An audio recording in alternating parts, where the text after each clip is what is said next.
our world and life if there is no confinement in it. We would never be safe if murderers, sex offenders and psychopaths walked and lived around us. So, I'm personally sure that we need laws, rules and demands to limit people's liberty. Thus, I like the quote of Karl Kraus: "The world is a prison in which solitary confinement is preferable." And I'm sure that most of civilians would agree with me. In my point of view, each person should be free, but at the same time control his or her behavior and stay in frames.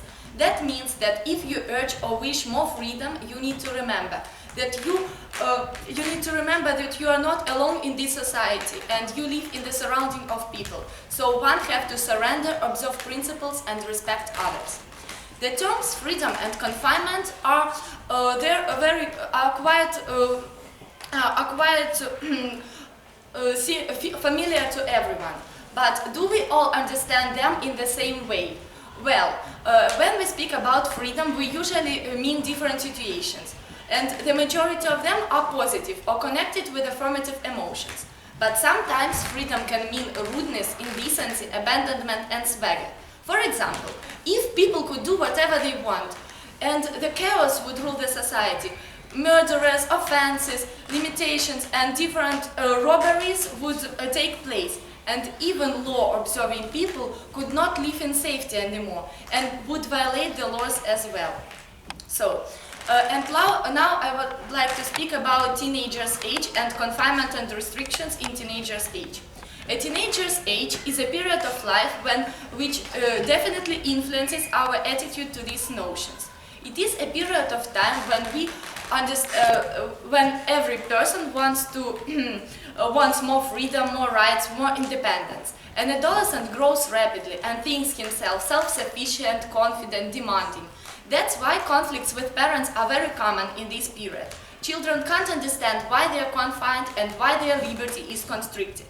And one of the most striking features of this problem is the fact that teenagers don't understand the responsibilities of adulthood. They often think that it is adult life and being free is just staying out at night or trying adult things like drinking alcohol or smoking. And at the same time, their parents don't want to guard them, but just to keep them safe, unhurt and healthy. That is why it is better to remember a safety saying: carefulness costs you nothing, but carelessness may cost you a life. Unfortunately, teenagers often ignore this. What concerns my own relationships with my parents, they are friendly and reliable. That means that we trust each other. Likewise, I don't have any severe restrictions. You will ask why?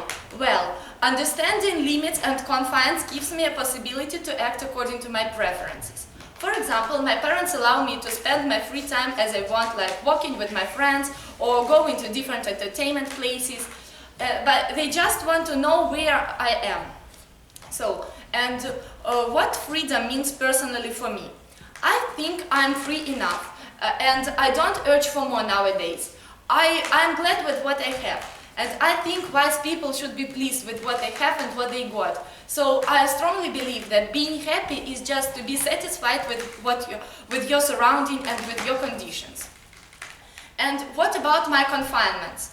If I am confined, yes, well, my parents somehow restrict me, as usually teenagers are done, a part of morals and laws. So, for example, they want to know when me to be home at 10 p.m. and where I am, with whom I am. And a part of this, one more example. I was fond of rollerblading in an extreme way, like jumping from springboards with different kinds of tricks. But to my luck or not, my parents decided and considered this type of sport to be dangerous and traumatic. So they forbade me to jump. And my first reaction was like I felt disappointed and indignant and I didn't know what to do. I offered some solutions, I tried to persuade my mom and dad, and I promised to be careful, but still their ban was unreversed and strict. So it took me some time to understand them and to accept their conditions. So I just imagined myself as a mom, and what would I do and feel if my child risked his life? Definitely I won't make him and allow him to risk his life. So I like the idea, and I think it's rather brilliant that if you want to if you want to stay calm and if you want to find peace in yourself while being confined, you should enter the shoes of the other person who tries to limit or stop you, as I just did with my mom. Or imagine what would happen if all the limits were abolished at once. And so I'd like to emphasize that one needs to be to understand and to find compromises and to understand that there is no absolute freedom in a civilized society. So it's a great talent to feel free and happy in the world with full of limitations. I have already mentioned about my confines. It's the situations with rollerblading when my mom and dad forbade me to do this kind of sport, but for 5 years this sport was my favorite and I just lived there and I liked it very much and was in process, and suddenly they forbade me to jump because it can harm my health.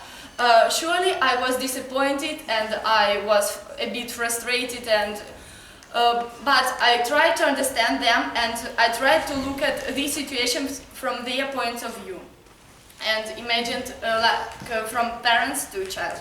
So it is a bit dangerous and traumatic. And what concerning my freedom, just a week ago our teacher came and said about this public speaking competition and said that we are free and we can take part in it if we want. So firstly I was a bit frustrated because I never took part in this kind of competition, in public competitions, and I was afraid to speak in public and I'm nervous now a bit, so but and then I came home and wrote this essay about and I wrote my own ideas and I was free and I decided alone what to write and what to know, not what to say, not what to not say. So, and now I am thankful that I'm here and that you are here and listening for me and that I can spread my ideas and I can say freely and what I want. So, thank you very much.